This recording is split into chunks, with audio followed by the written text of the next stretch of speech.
먼저 기도하겠습니다. 자, 우리 오신 하나님 아버지, 이 시간 저희들이 함께 또 주신 말씀을 묵상하고자 합니다. 주의 성령께서 저희들과 함께 하시고 이 말씀을 함께 묵상하는 가운데 우리 하나님의 새로운 은총이 저희들의 마음을 채워주옵소서. 예수님의 이름으로 기도합니다. 아멘.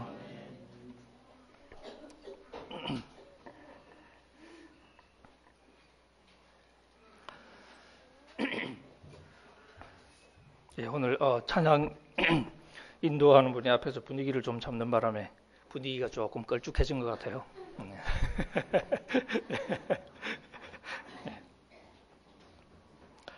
예. 어떻게 보면 사실 믿는 사람이 함께 모여서 할 수 있는 가장 독특하다고 그럴까요? 독특하기도 하고 어떻게 보면 가장 어떻게 보면 참 귀한 것이기도 하고 그것이 함께 모여서 이렇게 하나님을 찬양하는 일이다, 이렇게 말을 할 수 있을 것 같습니다. 사실 누군가를 찬양한다는 것은 어떻게 보면 우리보다 더 높은 누군가를 생각하고 그분에게 우리를 낮추는 거죠. 그러니까 경배한다는 말 자체가 원래 엎드린다는 말인데, 어떻게 보면 우리가 하나님을 계속 찬양한다는 이야기는 우리를 계속 낮추는 것일 테고, 바로 그것이 어떻게 보면 하나님께서 주신 삶을 가장 현명하게 살아가는 어떻게 보면 또 이렇게 연습이기도 한 것 같아요. 그러니까 단순히 노래를 부르는 게 아니라 어떻게 보면 우리의 위치를 다시 찾는 일이기도 하다, 그런 생각이 많이 듭니다. 뭐 가끔씩 이제 TV를 보거나 뉴스를 보면 종종 이제 뭐 얼굴 이렇게 가리고 뭐 이러고 이제 어디론가 이렇게 끌려가는 분들이 나오죠. 이렇게 뭐 요즘에는 주로 이렇게 뭐 봉투 받아서 이렇게 들어가는 분들이 많은 것 같은데, 봉투를 받거나 상자를 받거나 하여튼 참 그런 걸 보면 나보다 훨씬 더 돈도 많은 사람들인데 그 돈 또 더 받자고 받아가지고 또 이렇게 낭패 보는 걸 보면서 참 저렇게 머리가 안 돌아갈까, 뭐 그런 생각이 들기도 하고, 또 이렇게 아주 돈 많은 소위 재벌의 집안들이 서로 이렇게 싸우는 걸 보면서 형제지간에 뭐 소송하고 뭐 그랬죠. 지금도 하고 있나요? 서로 뭐 상속 내놓으라 그러고 뭐 싸우는 것 같던데, 그런 걸 보면서도 사실 평범한 게 가정에서는 참 이 형제 우애가 무엇보다 중요하다, 그렇게 배우지 않아요? 그렇게 가르치잖아요. 근데 사실 그래서 이렇게 우리 같은 사람이 서로 형제지간에 막 서로 사이 안 좋고 싸우고 그러면 막 욕해요. 그죠? 근데 재벌들이 형제지간에 싸우는 건 또 아무도 욕도 안 하는 것 같아요. 아예 밖으로 내놔서 그런가요? 저 사람들은 원래 그런 거야, 뭐 이런 건가, 그런 생각이 들기도 하는데, 어쨌든 참 이 갈수록 어떻게 보면 우리가 지켜야 될 가치가 너무 쉽게 허물어지니까 오히려 우리도 때로는 착각에 빠지는 게, 그래도 괜찮은 듯한 착각, 이게 이제 우리가 어떻게 보면 참 제일 무서운 거죠. 우리는 그래도 배운 게 있어서 좀 이렇게 버틸지 모르는데, 이게 우리 자녀들 세대에는 올바른 것에 대한 교육이 충분히 이루어지지 않은 상황에서 사실 이런 상황을 경험하게 되면 이 어린 사람들은 헷갈리죠. 그래도 되나 보다라는 생각을 쉽게 하게 되거든요. 가장 이제 염려스러운 것 중에 하나가 우리 이렇게 특히 이제 정치가 뭐 그렇습니다만, 제일 이제 문제가 너무 쉽게 거짓말을 한다는 거죠. 사실 뭐 그냥 대놓고 하는 얘기지만 뭐 대통령부터가 어떻게 보면 거짓말을 입에 달고 있는 듯한 느낌을 사실 저는 받습니다. 다른 사람은 모르겠지만 저는 그런 느낌이 들어요. 여러분은 어떠신지 모르겠어요. 처음부터 그랬어요, 저는. 근데 또 이렇게 그런 정황이 또 이렇게 조금씩 드러나고 그래도 끝까지 발뺌은 해요. 그게 이제 사는 방법인 것 같아요. 무조건 끝까지 부인해라. 증거가 나타나면 나타나는 만큼만 인정해라. 그리고 그 뒤는 또 부인해라. 이게 이제 우리가 사실 보는 모습이죠.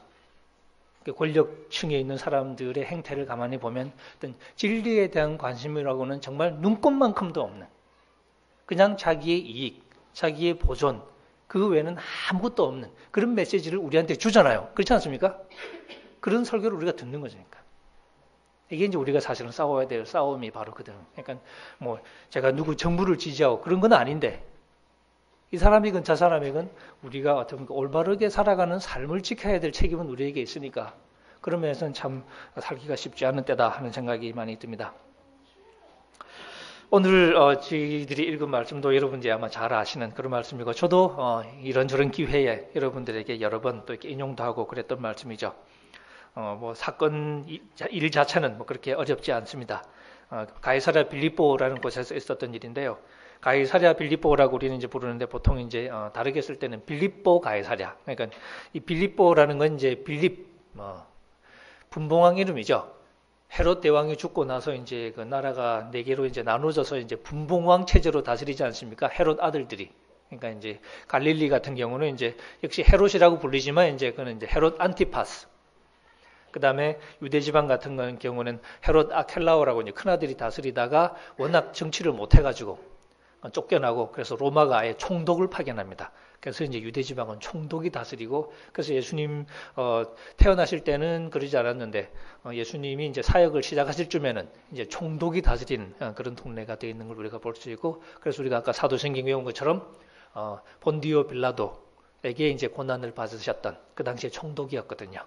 그런 얘기를 우리가 알고 있습니다. 근데 그 중에 이제 그 헤롯의 아들들 중에 이제 하나가 빌립이에요.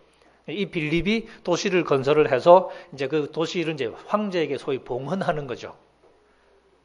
그래서 이름을 이제 가이사랴라고 불렀는데 이게 가이사, 이게 카이사르 혹은 영어로는 시저라 그러죠. 황제. 그러니까 황제의 이름을 사실 붙인 거죠. 타이틀을 붙여서 가이사랴 그래서 황제한테 바쳤다는 그런 의미로. 근데 이게 누가 지은 거냐면 빌립이 지은 도시니까 그래서 이제 빌립보 가이사랴 혹은 가이사랴 빌립보 이렇게 이제 이름을 붙인 겁니다. 이렇게 이름을 붙인 거는 가이사랴가 또 하나 더 있거든요. 이 가이사랴 빌립보는 지금 이렇게 내륙에 있는 거예요. 이스라엘 그 북쪽 경계에 있는 도시입니다. 근데 이제 우리가 보통 이제 복음서에서 가이사랴 이런 얘기 들을 때는 저기 지중해 바닷가에 그러니까 팔레스타인으로 치면 이제 서쪽이 되겠죠. 아주 지중해 이제 동쪽 바닷가 해안에 가이사랴가 있습니다. 그 가이사랴가 이제 조금 더 잘 알려져 있고, 그건 이제 바닷가의 가이사랴 이렇게 이제 불러요.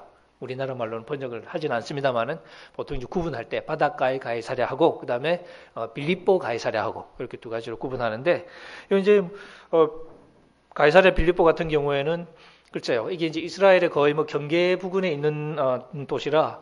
어떻게 보면 여기서 예수님이 자기의 정체성에 관한 질문을 했던 게 뭐 시리적인 의미도 있는지 그건 우리가 뭐 잘 모르겠습니다. 하여간 이 자리에서 이제 예수님이 여러 마을로 나가실 때 그래서 이제 두루두루 다니신 것 같아요.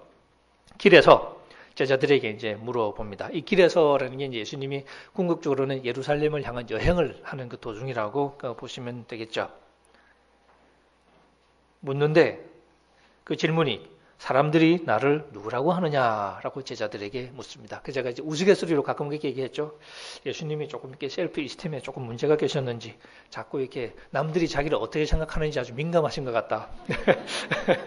그래서 제가 우스갯소리를 하는데 사실 어떻게 보면 이 관계라는 게 그렇죠. 결국은 이렇게 누구 예수 너희가 사람들이 나를 누구라고 생각하느냐 하는 질문이 궁극적으로는 가장 중요한 질문이고 그래서 이제 이 제자들이 들은 대로 대답을 하죠. 어떤 사람은 세례요한이라고 그런다. 그건 어떻게 보면 가장 당연한 대답 중에 하나가 될 수밖에 없는 게 세례요한이 얼마 전에 왔다 갔잖아요. 그러니까 예수님 바로 직전에 이제 사역하던 사람이 세례요한이고 그 사람의 어떤 영적인 그 힘을 느꼈으니까 그리고 예수님이 나타났거든요. 비슷하잖아요. 그러니까 헤롯 같은 사람도 이상하다. 내가 분명히 세례요한 내가 잡아 죽였는데 근데 얘는 뭐래? 다시 살아났나? 막 그러고 막 이제 당황하는 장면도 나오죠. 그래서 만나보고 싶어하는 그런 얘기도 이제 복음서에 나옵니다. 그러니까 세례요한이 다시 살아난 게 아닐까 뭐 그런 생각을 하는 사람도 있고 그 다음에 어떤 사람은 엘리야다라고 생각을 하는 거니까 이건 세례요한 때도 마찬가지였죠. 왜냐하면 엘리야를 사람들이 기대하고 있었거든요. 기대하고 있었던 게 하나님이 엘리야를 보내주겠다고 약속을 하셨어요. 말라기에 보면 그죠? 내가 엘리야를 보내주겠다. 그리고 그 엘리야처럼 사역을 하겠다는 얘기죠. 그래서 실제로 세례요한이 왔을 때 옷차림 보면 그죠? 엘리야를 생각해 하는 그런 게 옷차림으로 사역하는 것을 볼 수 있습니다. 근데 세례요한은 그러다가 이제 죽었죠. 예수님이 나타나니까 저 사람이 진짜 엘리야인가 보다. 이렇게 이제 생각을 하는 거예요. 또 어떤 부류는 선지자 중에 하나가 아닐까. 근데 이 선지자도 그냥 선지자라기보다는 아마 이렇게 신명기에서 모세가 이렇게 예언했던 주께서 형제들 중에 나와 같은 선지자 하나를 일으키실 것이다. 라고 이제 약속을 하셨거든요. 그 약속을 사람들이 이제 마음속에 다 기억을 하고 있는 거죠. 언젠가는 모세와 같은 선지자가 우리에게 일어날 것이다.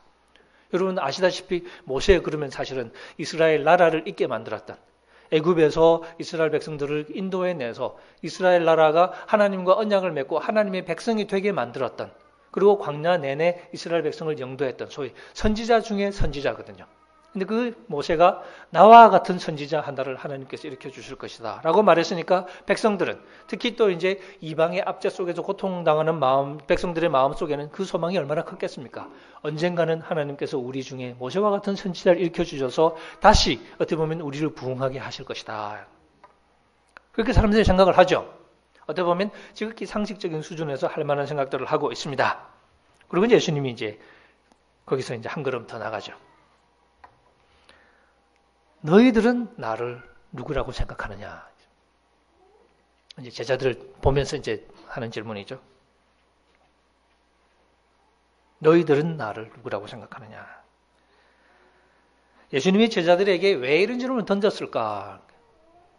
아까 말한 것처럼 이게 뭐 정체성에 문제가 있어서 뭐 예수님이 열등감이 많은가? 뭐 그런 건 아닐 텐데, 그죠?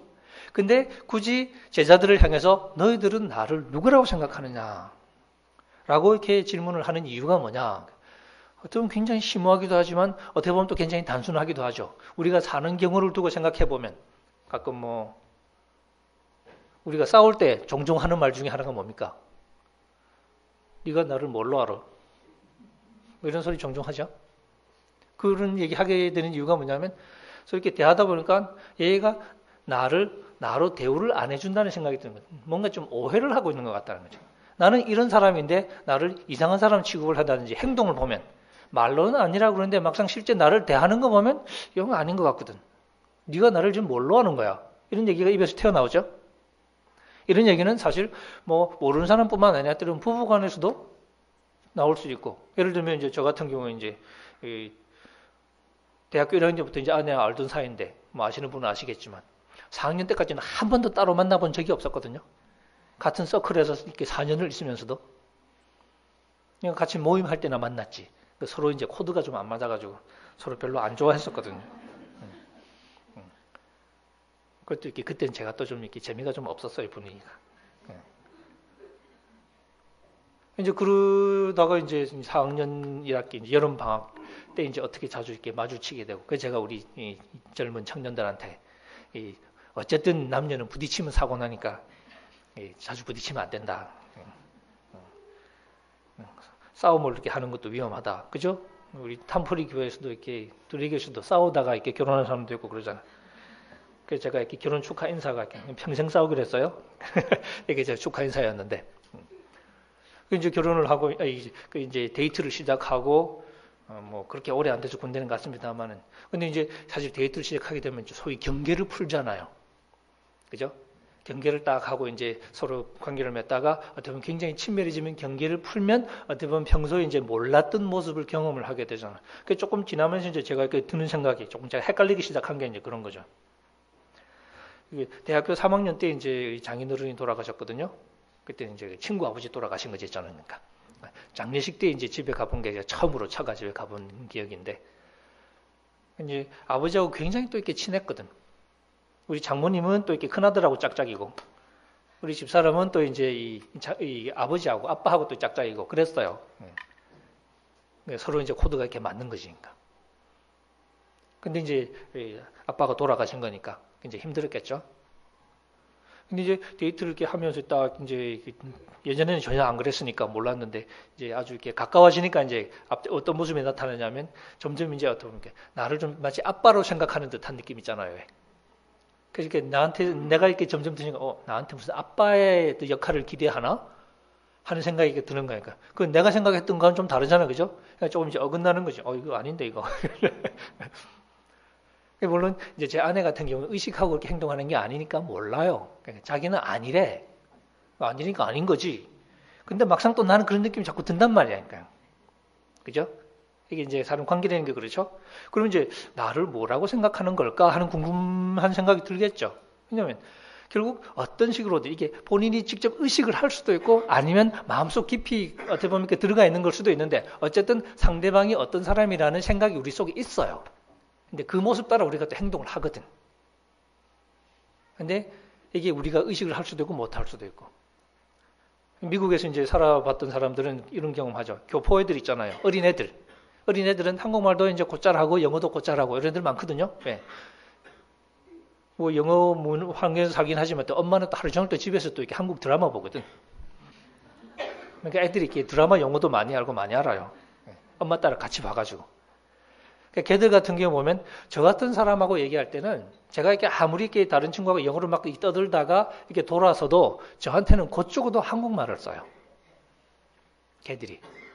근데 소위 어릴 때부터 나고 자랐던 교포들하고 얘기할 때는 걔가 아무리 한국말을 잘해도 주로 영어를 써요. 근데 이게 누가 가르쳐 줬냐? 그냥 자기들이 본능적으로 하는 거죠. 그러니까 아무 생각 없이 그냥 말을 하는데 나 같은 사람한테는 한국말로 하게 되고 교포들한테는 영어로 하게 되고 그러니까 자기들이 본능적인 어떤 느낌이 있는 거죠. 그러니까 본능적으로 어떤 사람이야 하는 이미지가 있는 거예요. 그러니까 권 목사님은 소위 1세, 저 사람은 2세 뭐 이런 거 있잖아요. 그러니까 그것 따라서 자기들이 행동을 하게 되는. 의식은 못하지만 결국 사실 여기서 예수님이 너희들은 나를 누구라고 생각하냐 하는 질문은 결국 뭐냐.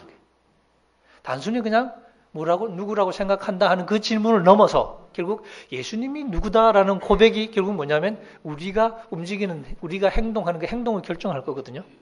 예수님을 누구라고 알고 행동하느냐가 다 달라질 테니까 예수님을 그냥 어떻게 보면 세례요한이다라고 알면 세례요한에게 맞는 행동을 우리가 하겠죠. 혹은 예수님이 선지자라고 생각하면 또 거기에 맞는 행동을 할 것이고 엘리야라고 생각하면 거기에 맞는 그런 기대를 가지고 있으면 또 거기에 맞는 행동을 할 것이고 우리가 가진 기대치에 따라서 우리가 가진 생각에 따라서 우리의 행동이 달라질 거니까 그래서 예수님은 이 대목에서 어떻게 보면 이제 예루살렘으로 어떻게 보면 여행을 하는 어떻게 보면 이제 길목이다라고 말할 수 있습니다. 이제 모퉁이를 돌아갈 참이에요. 이 여기를 지나면 이제 모퉁이를 도는 거예요. 이제 어떻게 보면 돌이키기 어려운 이제 어떻게 보면 이제 사실 이 여정이라고 할 수 있는데 이 대목에서 묻습니다. 너희들은 나를 누구라고 생각하느냐? 지금까지 너희들이 나를 따라왔는데 시간이 얼마인지는 몰라요.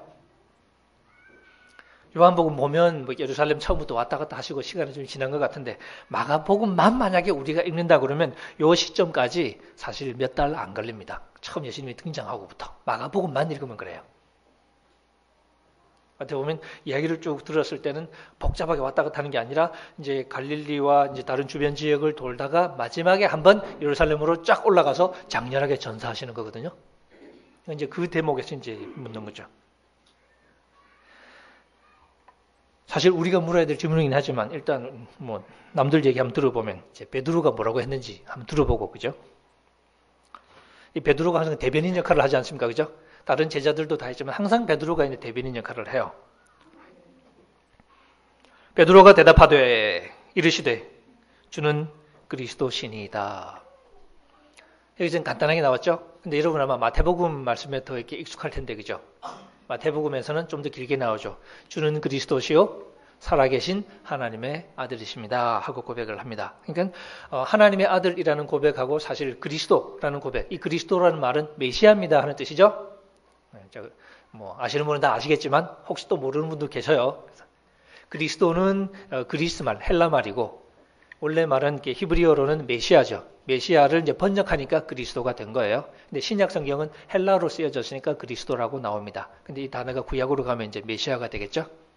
하나님이 기름 부어 주신 자를 가리키는 표현입니다. 근데 이게 이제 예수님 시대쯤 되면 그냥 기름 붓는 역할이 여러 가지가 있거든요. 왕도 기름을 붓고 이제 다 하잖아요.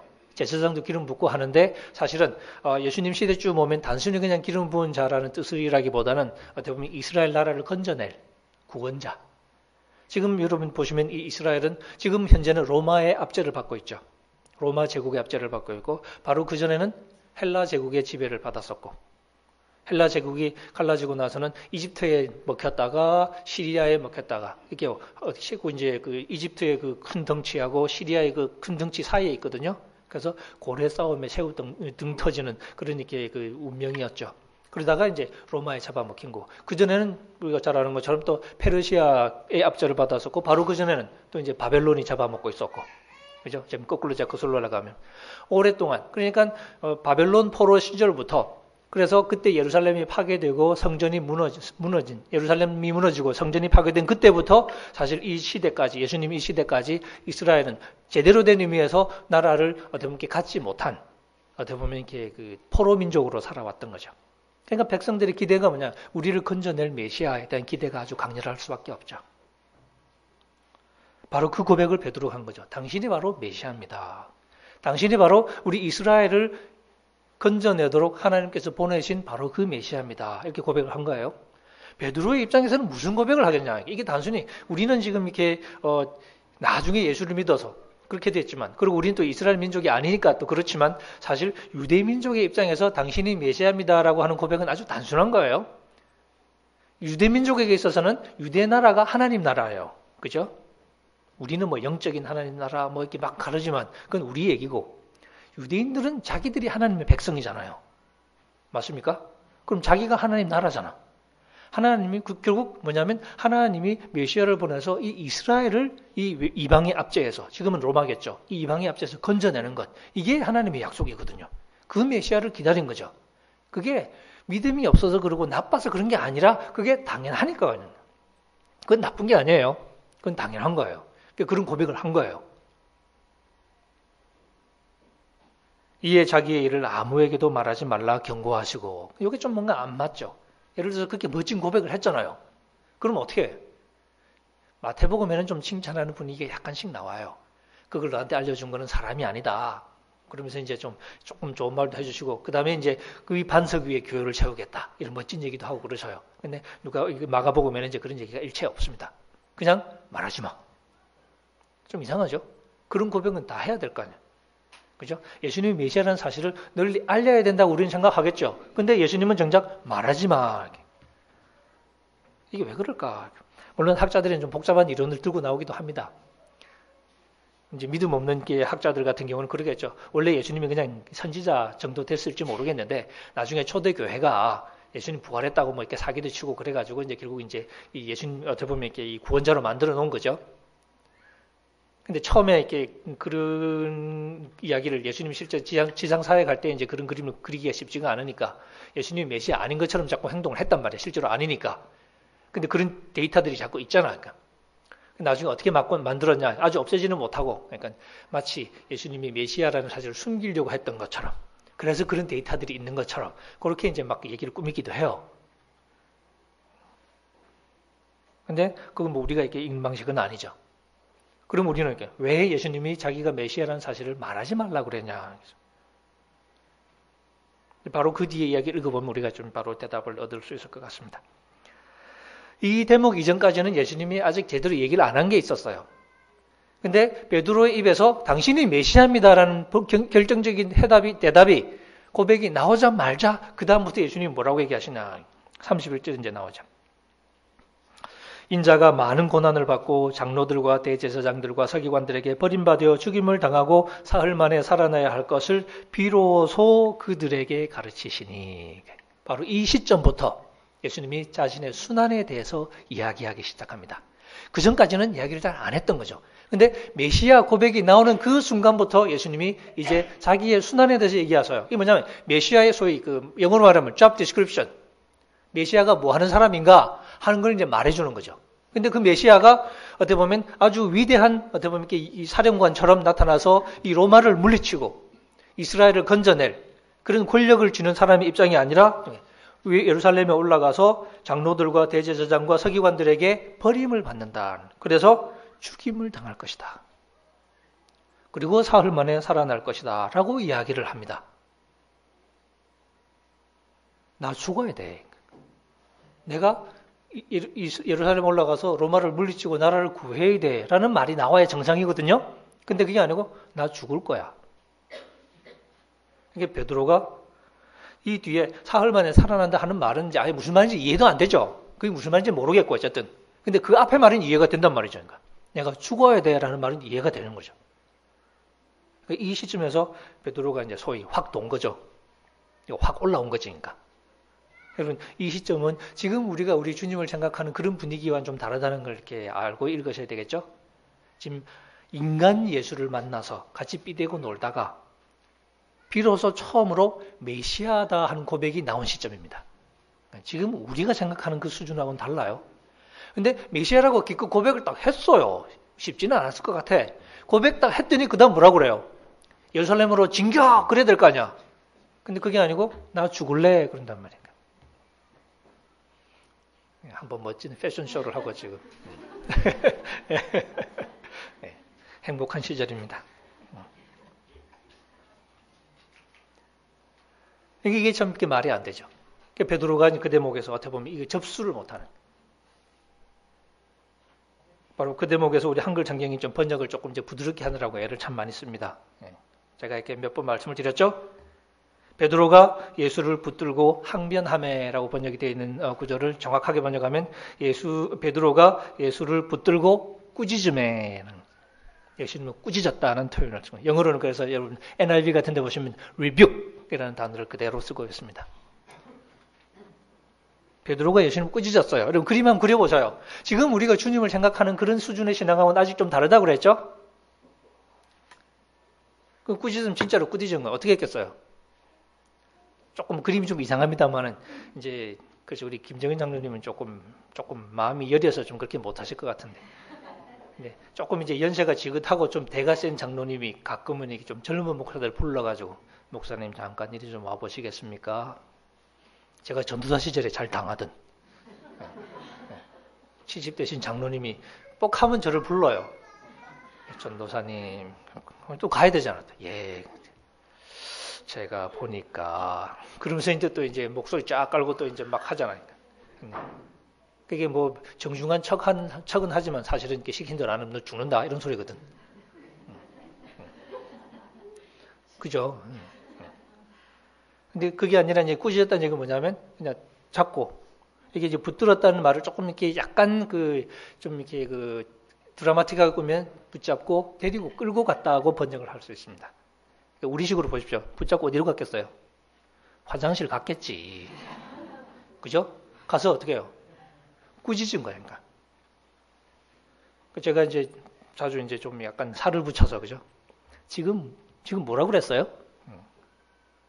지금 제정신이에요? 지금 죽는다고 그런 거 맞아요? 내가 지금 제대로 들은 거야? 죽겠다 그런 거예요, 지금? 나는 지금 예루살렘으로 진격할 준비하고 있는데? 베드로가 이제 이해가 안 되죠. 제가 우스갯소리로 그러지 않습니까? 아마 나 같으면 나중에 그런 소리까지 했을 거라고. 오케이. 당신 죽는 건 좋다 쳐. 그러면 당신 말 믿고 당신 하나 바라보고 다 버리고 지금까지 당신 쫓아다녔던 내 인생은 어떻게 책임질래? 네 죽어버리면. 그럼 나는 이렇게까지 갔겠죠? 그렇잖아요. 베드로와 제자들은 다 사실 어떻게 보면 버리고 쫓아온 사람들이잖아요. 근데 죽겠대. 그럼 우리는 뭐 어쩌라고? 열받지 않겠어요?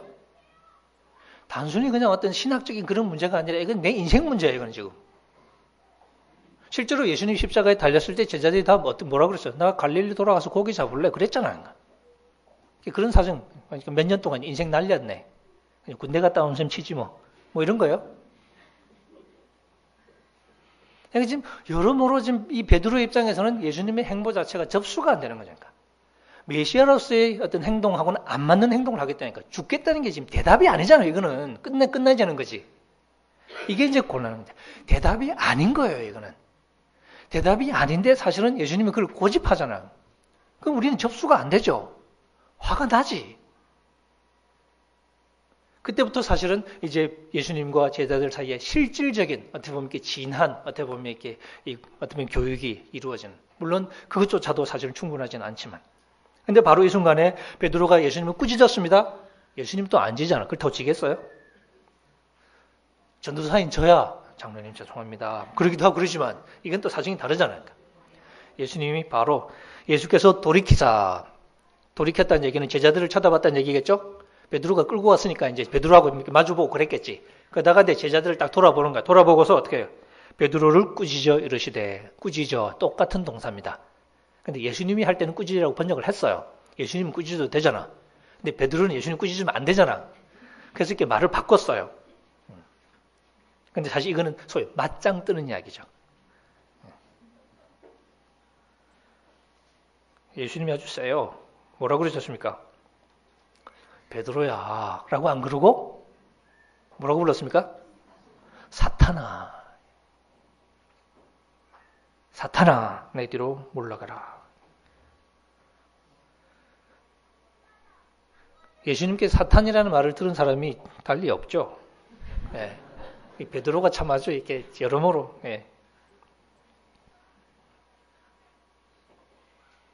베드로를 사탄이라고 불렀다는 얘기는 바로 그 시점에서 예수님은 자기 사역에 대한 가장 강력한 도전을 받았다는 걸 말하는 거죠.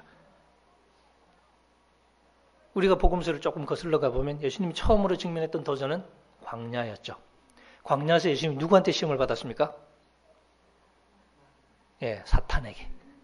40일 동안 광야에 있으면서 사탄에게 시험을 받았던 이야기를 기억하고 있죠. 마가복음에는 자세한 얘기가 안 나오지만 마태복음과 누가복음 보면 무슨 시험 받았는지가 이렇게 기록이 되어 있습니다. 마태복음의 순서에 의하면 제일 처음에 돌로 떡을 만들어 먹어라. 권력을 휘둘러 버리는 거죠. 이게 가장 큰 유혹 중에 하나죠. 권력을 가지고 있으면 이게 아는 게 병이잖아요. 학자들도 그래요. 자기가 전공한 분야가 있잖아. 그건 남들보다 훨씬 더 많이 알잖아요. 이거 몸이 근질근질한 거 써먹고 싶어. 그래서 신약의 모든 본문이 그거하고 관계 있어 주기를 바라는 거죠. 그러니까.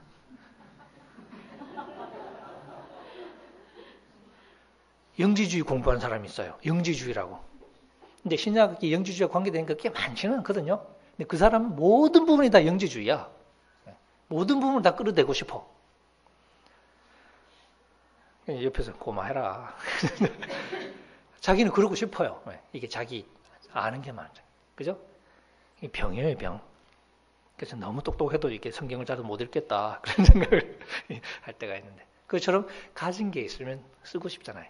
돈이 엄청 많은데 전혀 돈 없는 척 하면서 그냥 살기가 이렇게 쉽지가 않거든요. 없으면 모를까. 있으면 이게 쉽지가 않습니다. 그죠? 가지고 있으면. 권력을 내가 가졌어요. 권력을 가졌는데 이게 행세 안 하기가 쉽냐? 쉬울까요? 여러분들 권력이 없어서 하면 잘 모를 것 같아요. 근데 조그만 권력이라도 권력을 손에 쥐면 이게 사람을 좀 다르게 만들거든요. 이게 그걸 컨트롤하는 게 사실은 여간 어렵지가 않습니다.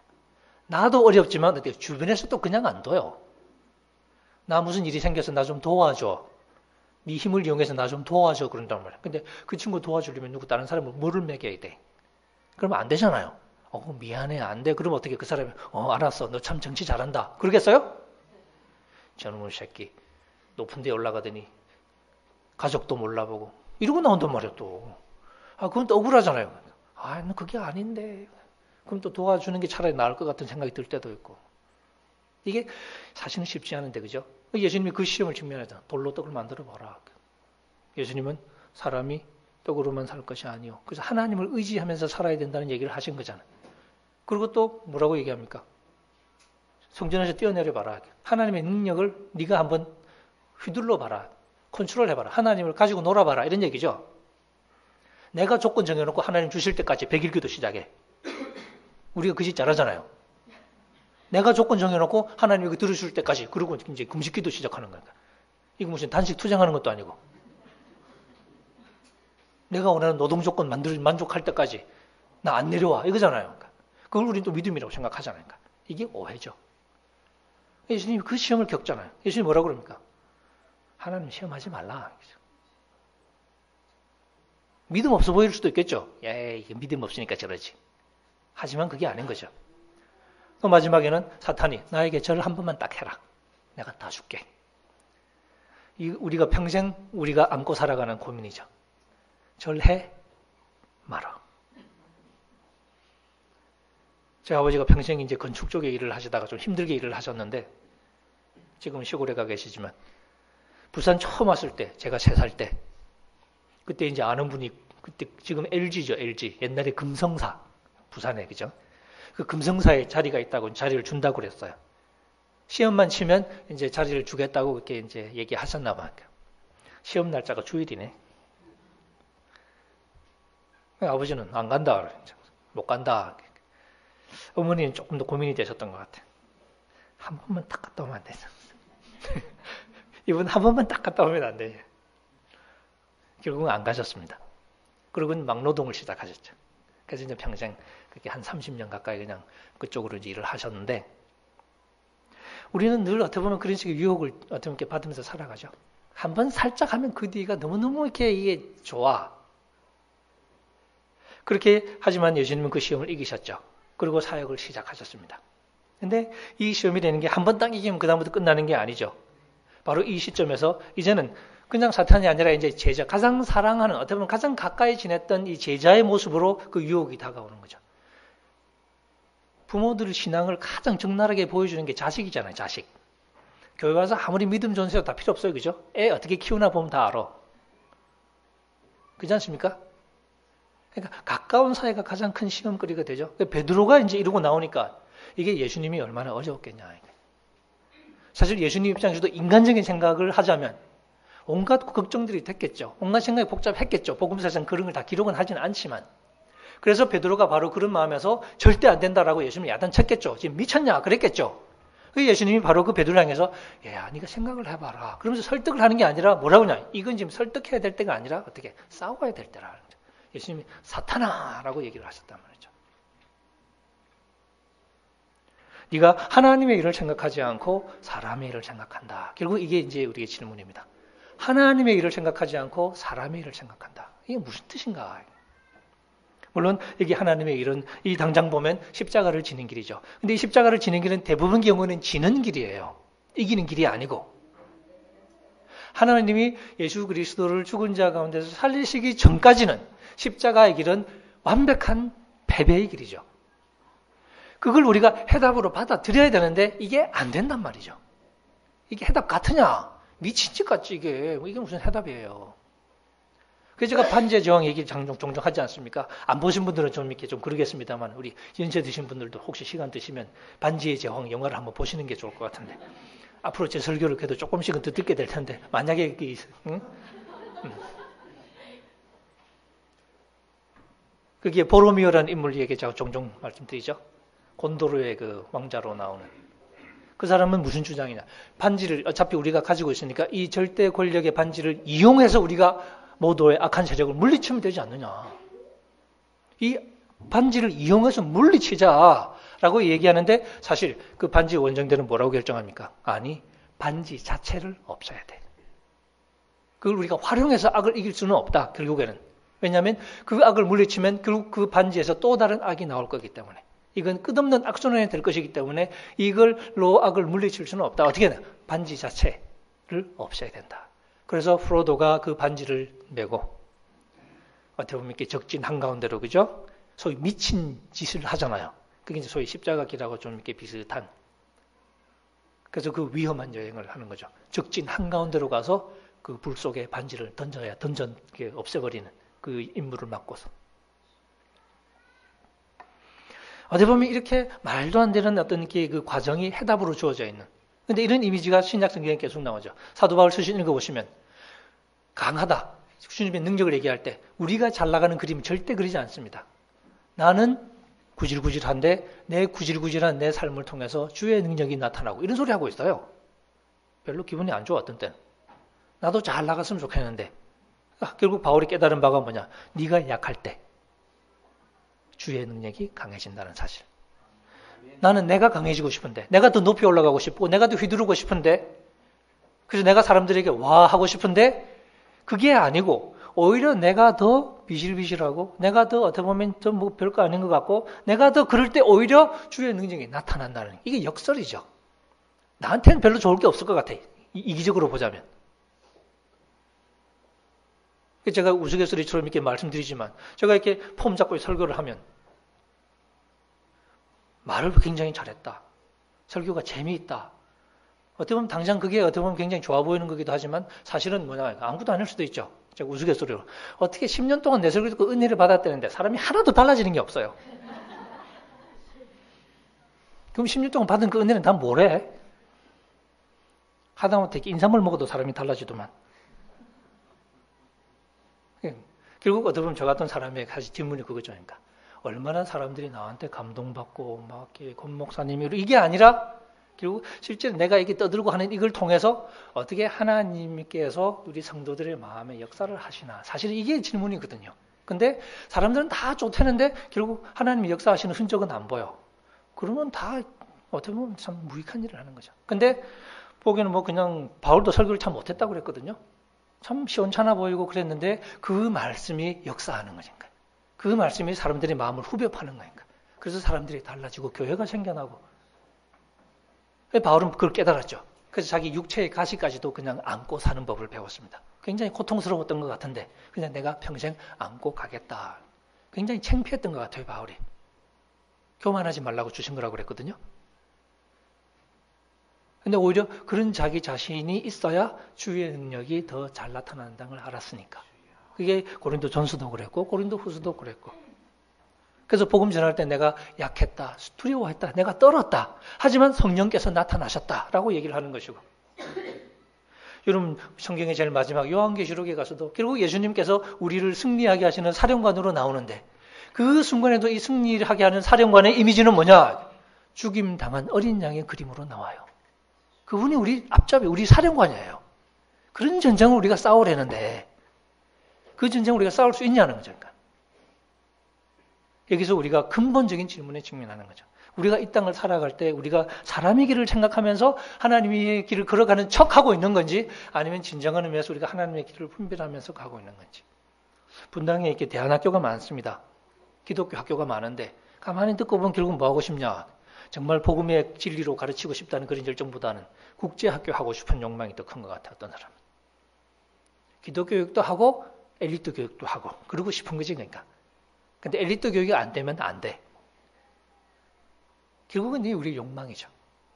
제가 어릴 때 들었던 기도. 세상에 머리가 될지언정 꼬리가 되지 말게 하여 주옵시고. 이게 무슨 기도예요 이게. 훌륭한 데 가서 높은 사람이 돼서 그렇게 해서 하나님께 영광 돌리면 되잖아. 이게 바로 보로미오의 논리죠. 그 권력의 반지를 이용해서 우리가 어떻게 해보자. 되냐? 안 되죠. 왜? 그 자체가 벌써 악의 논리 속에 들어가 있는 거기 때문에.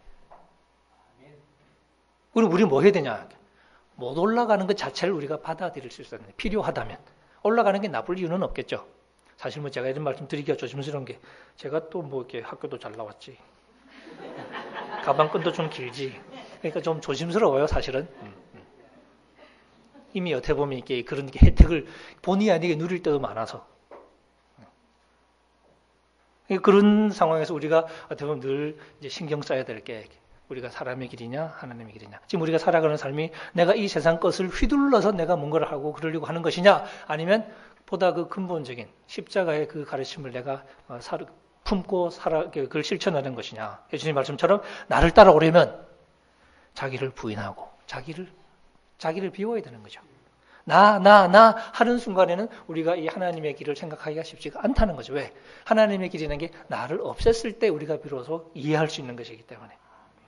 누구든지 자기 목숨을 구원하고자 하면 잃을 것이고, 하지만 나와 복음을 위하여 자기 목숨을 잃으면 구원할 것이다.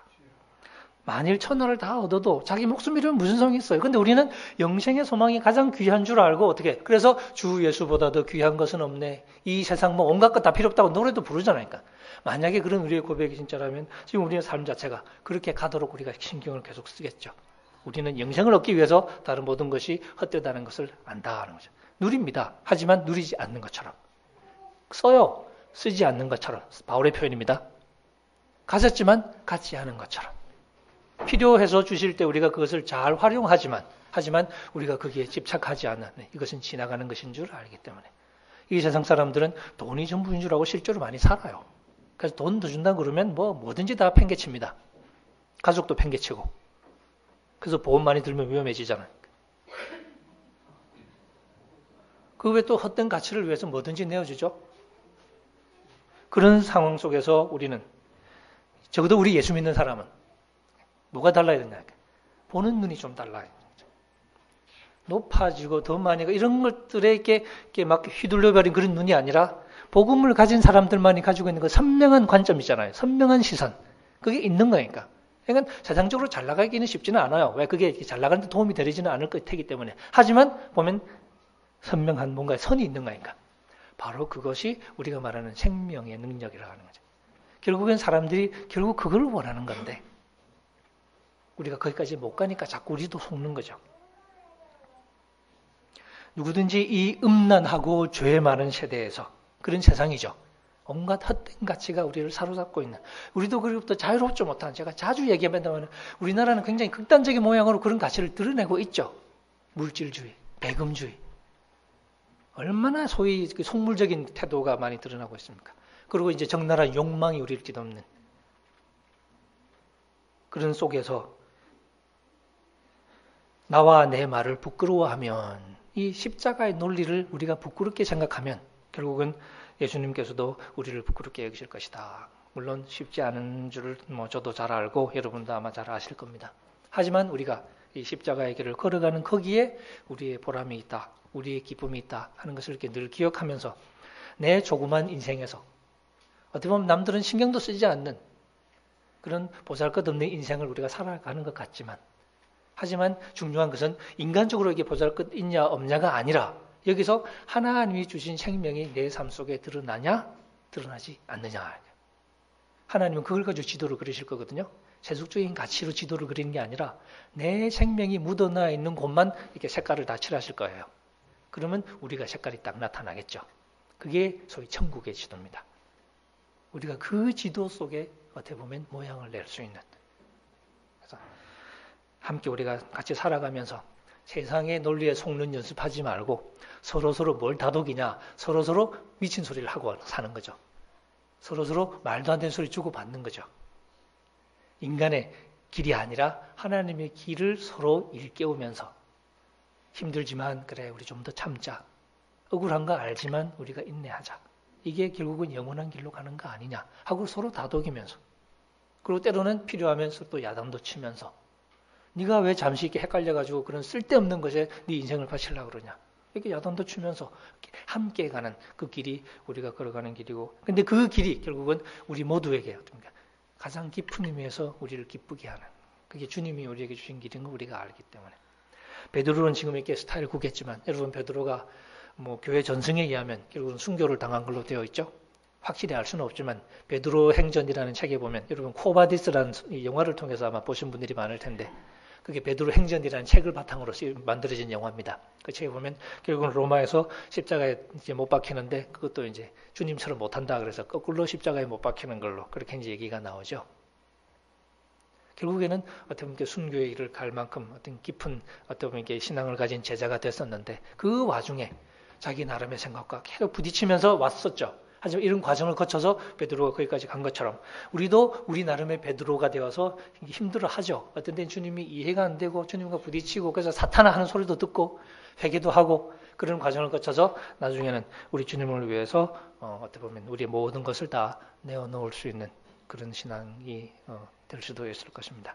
바라기는 우리 나눔교회가 바로 그런 면에서 남다른 교회, 세상적으로는 정말 할 말이 없어도 바로 이 부분에 있어서는 그 누구보다도 선명한 어떤 모습을 보여주는 그런 교회가 되어서 바로 그것으로 어떻게 보면 복음의 등대 노릇을 감당하는 그런 아름다운 모습이 계속 이어져 갔으면 좋겠다 하는 그런 바람을 갖게 됩니다. 함께 우리 기도하시겠습니다. 자비로 오신 하나님 아버지, 저희들을 불러서 하나님의 자녀로 삼아주시고 또 이 땅을 살아가는 저희들로 하여금 사람의 길을 가지 않고 하나님의 길을 걸어가게 하신 그 귀한 부르심을 저희들 다시 한번 생각합니다. 우리들 속에 심어두신 하나님의 그 큰 사랑을 저희들이 부여잡고, 이 사랑이 저희들의 희망인 것을 저희들이 알고서 이 사랑이 저희들에게 가르쳐주는 길을 따라서 한 걸음 한 걸음 주님의 뒤를 따라가는 저희들 되게 도와주옵소서. TV를 틀어도 그 무엇을 보아도 사람의 길들로 따라오라는, 넓은 길로 가라는 유혹이 우리를 끊임없이 사로잡고 있는 것을 저희들이 잘 알고 있습니다. 저희들에게 지혜를 더해 주옵시고 선명한 깨달음을 더해 주셔서 저희들이 하나님의 길들로부터 눈길을 놓지 않고 하나님의 그 길을 저희들이 잘 분별하며 그 길을 따라가는 저희들 되게 주님 도와주옵소서.